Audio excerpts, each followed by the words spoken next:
I'd like to ask, Marco's been doing such a great job. Do you have anything to say? Well, it's just going through a list here, Mr. President, and I think the Vice President's pointed out to the great team you have, and all these achievements that have happened domestically. But you think about it, under your leadership, we prevented and ended a war between India and Pakistan. NATO's now at 5% for the first time ever, the highest numbers ever. A peace deal between the Democratic Republic of Congo and Rwanda. A 12-day war that ended with an American operation that we're the only country in the world that could have done. Hopefully, pretty soon, a peace deal between Azerbaijan and Armenia. The entire Middle East and the infrastructure of it has the potential now to change because of Syria and Lebanon, and it hasn't even been 6 months.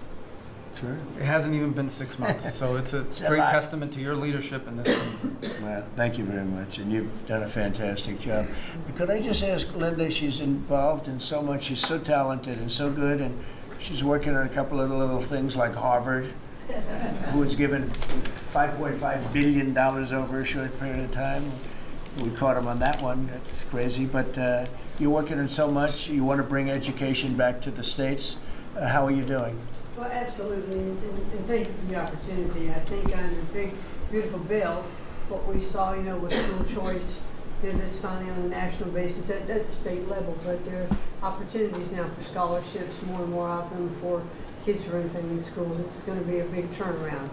I think one of the biggest accomplishments we had over the past week was the University of Pennsylvania with the Title IX ruling that Leah Thomas was stripped of her title. Riley Gaines and Paula Scanlon and other women who have stood, so strong against men and women's sports.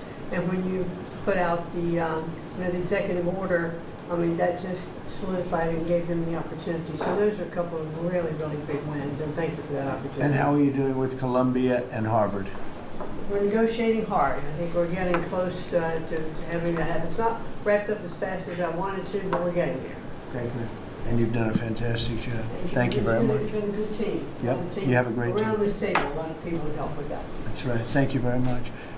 Maybe just in closing, we spent a lot of time, effort, very little money on this room. This is called the Cabinet Room. It's been here for a long time. And it had some pictures that were not many of them and not very good ones. And I actually spent time in the vaults. The vaults are where we have a lot of great pictures and artwork.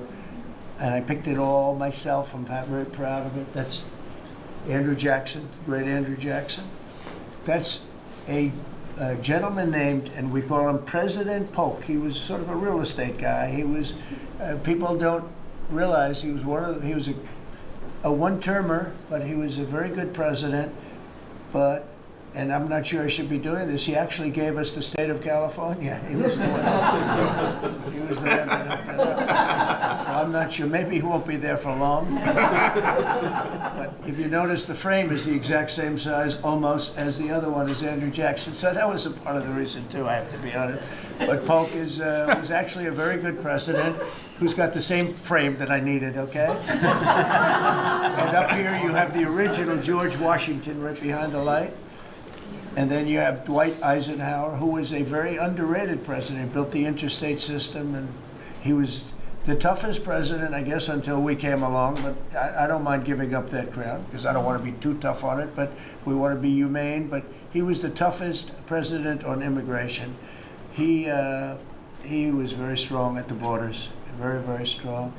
And sometimes you can be too strong. He was strong on the borders, and during a certain period of time, they were so strong that almost every farmer in California went bankrupt. And we have to remember that. We have to work together. We have to remember that.